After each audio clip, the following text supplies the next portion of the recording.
Welcome back, guys. So just the other day, the World Health Organization added gaming disorder to its 11th edition classification of disease. I think that's pretty nuts, but that's what I want to talk about today. Gaming as a disease? That's kind of nuts. So the World Health Organization, they direct and coordinate international health within the UN, the United Nations. They're an agency of the United Nations. They were formed way back in 1948, been around for a while. Really don't want to get into the history of the organization because there's a lot of scandals, a lot of good things, and that's not really what this discussion is about today. We focus on gaming, and that's the aspect I want to talk about.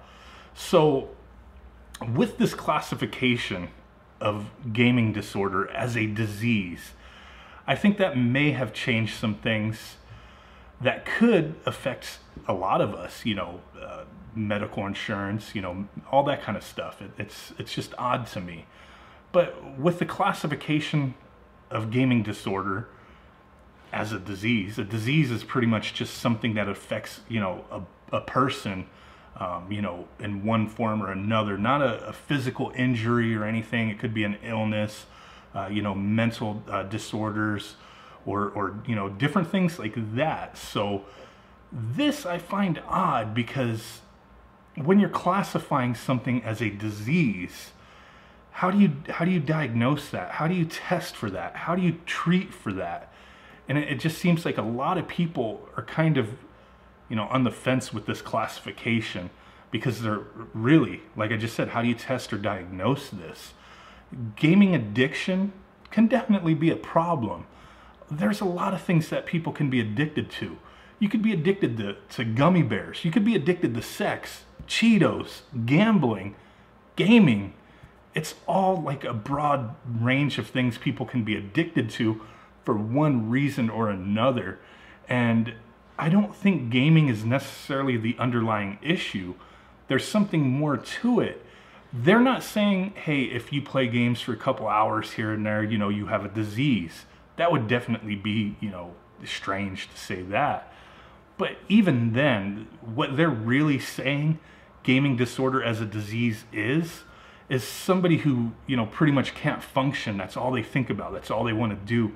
They have no outside life. They have nothing. Everything just hangs on gaming. It's like to the extreme level of addiction. A lot of us could say, hey, I'm addicted to fighting games. I'm addicted to the PlayStation 4. I'm addicted to the Nintendo Switch, Minecraft.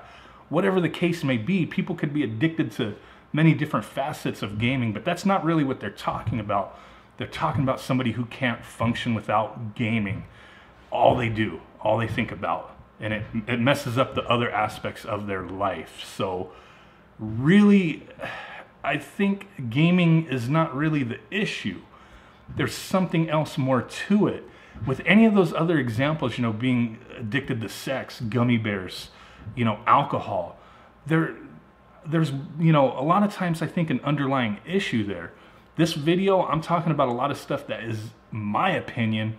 I have no, education in medical science or anything like that. So take what I'm saying as my opinion. I don't think I have to point out everything that's my opinion and what is fact, but my opinion, I believe there's something more to it. When there's addictive behaviors, there's an underlying issue that is not caused from that specific behavior.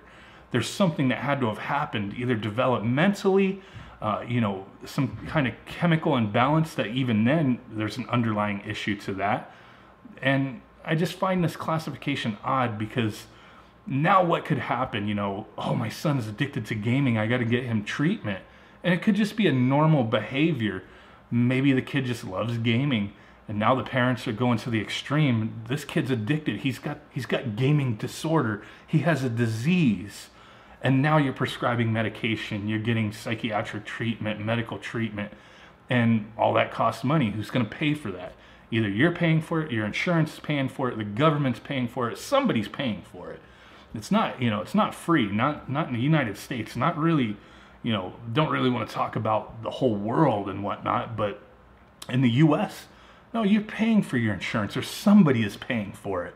So no matter how you look at it, government paid, We're paying for it. Taxpayers are paying for that. So in one way or another, with this being a diagnose, something that can be diagnosed as a disease, I could see, people abusing that and just, it's just strange because in the long run, what could happen? Your insurance premiums could go up, stuff like that. And that's just nuts. And how are doctors going to be able to diagnose this? Is it just going to be one of these diseases that you just have to know what to say to the doctor and he diagnoses that? And you got the documentation, you get the prescriptions. It seems strange to me. A lot of people want to blame gaming for, bad behavior one way or another. And I've always been against that. Music, movies, games. I don't think those are the underlying issues for people who, cause violence or have violent tendencies. There's some other underlying issue involved in that. Now, if, I grew up watching horror movies and playing games and, seeing violent stuff, and I've never had any violent tendencies, but I think part of that was, my growing up, the part of how I was raised to know from right and wrong. Not always would I say, people, you could raise your child one way and they turn out to be a crazy kid, a crazy person doing something that you would never think they would do. And it's just a mystery to me, you never know with these things.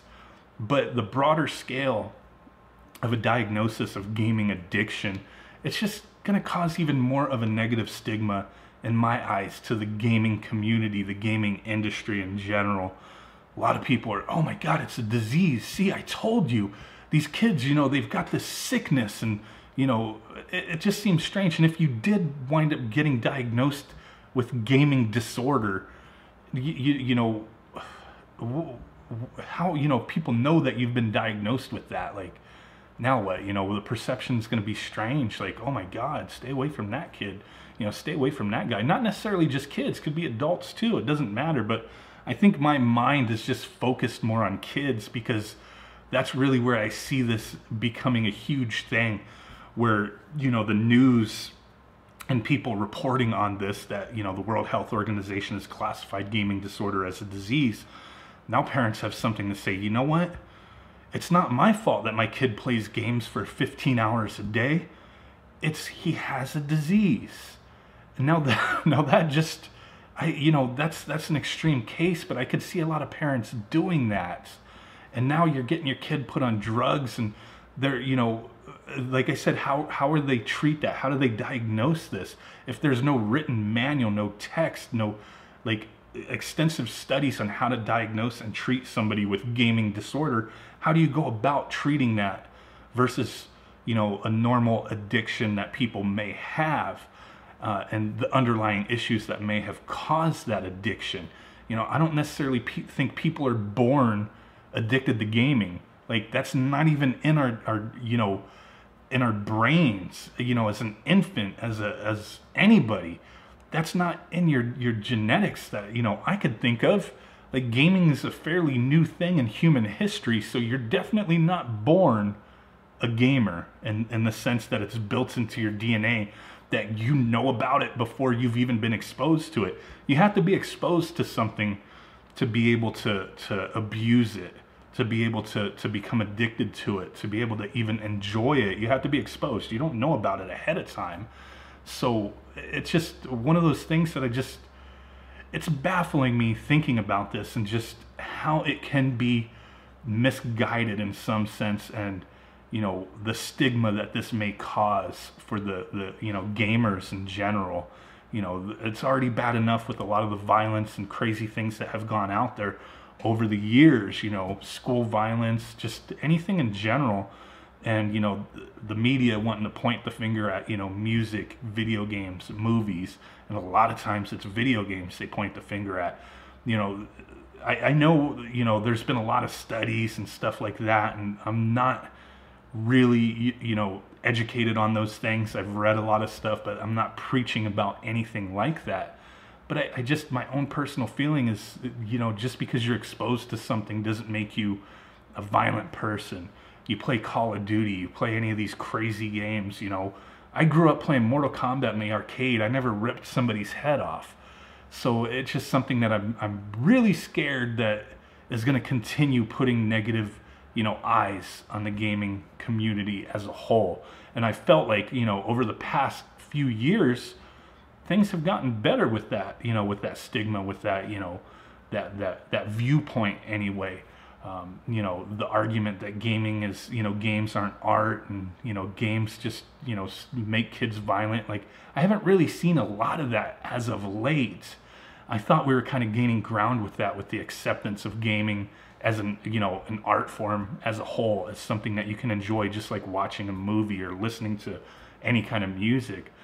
So this is just something that I wanted to talk about, didn't really script anything, just stuff that I was thinking about with this, and want to hear what your guys' thoughts on this are. Gaming disorder as a disease. What do you think? Share your opinions down below, your views, whatever you want. I read all the comments, especially when they're civil comments, you know what I mean? You don't have to agree with me. You don't have to, go crazy. You can definitely disagree or agree with me. And hey, I love being, part of these conversations out there. So drop a comment down below, smash that like button, subscribe, follow me on Twitter. We got some interesting stuff coming up on Twitter. I'm kind of new to it, so keep an eye on that, guys. And with that said, I will catch y'all next time. Peace out. Bye-bye.